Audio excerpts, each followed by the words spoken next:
जय श्रीकृष्ण नमस्कार। आम पनीर बटर मसला रेसिपी बनैबा देखंतु वीडियोटी केमती स्टार्ट करिबा। गोटे छोट चामच रे धुआ राशि नहीं चामच आउ 2 पीस नहीं छोट 2 पीस अदा आउ लवंग 4-5टा लवंग आउ गुजराती गोटाए गुजराती कि 2टा गुजराती आप नहीं पारे आ काजू 4-5टा काजू गोलमरीच 7-8टा खंडे गोलमरीच नहीं ताकू आम टमाटर काटिक नहीं आम पेस्ट बनैबा। पेस्ट में टमाटर देदेली धुआ रासिक देदेली अदा को देदेली गोलमरीच देदेली काजू देदेली आम देला बाटी देबा सब लवंग देकी सब जिनस देकी बाटी देबा। पनीर को पनीर टिके लूण पकईदेली टिके हल्दी गुंड पकईदेली टिके जीरा गुंड पकई भल भाव में मिक्स करदेबा। मिक्स करदेकी आम कड़े बसईदेबा तेल कड़े बसईदेबा कड़े बसईकी आम भल भाव में भाजीदेबा।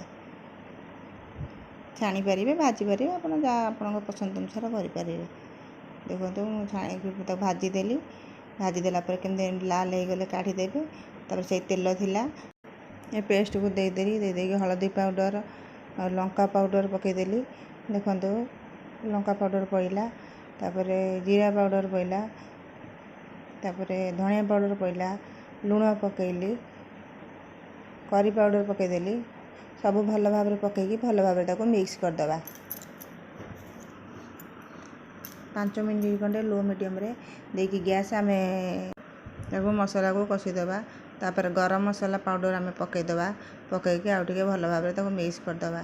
गोटे मलाई रखी क्षीर सर काढ़ी दे पारे मलाई क्रीम आप पारे क्षीर सर काढ़ी रखिदे सर काढ़ी देकी भल भाव में मिक्स करदेली टिके पानी देदेली देकी फुटिया छाड़देली किसी समय फुटीगला। तापर पनीर पकईदेली पनीर पकईदेला तापर कस्तूरी मेथी पकईदेली पकईकी भल भाव में मिक्स करदेली। देखो मिक्स कर आमर रेडी हो गला बटर पनीर मसला नो ओनियन नो गार्लिक बिना पियाज रसुण बनी।